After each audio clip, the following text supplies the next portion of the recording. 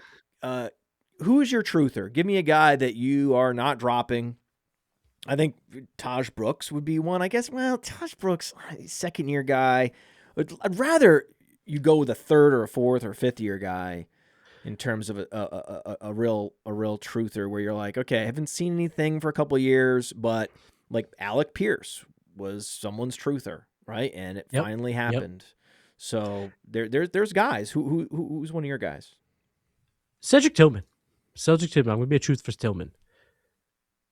Best comparable player on PlayerProfiler.com. Nico Collins, third-round draft pick. And Matt, at the end of the day, we still have that 3-game stretch in 2024. It was magical. It can happen again. Of course it can happen again. He's still young. I like the situation he found himself in, dealing with injuries and no quarterback play. I mean, what a nightmare situation.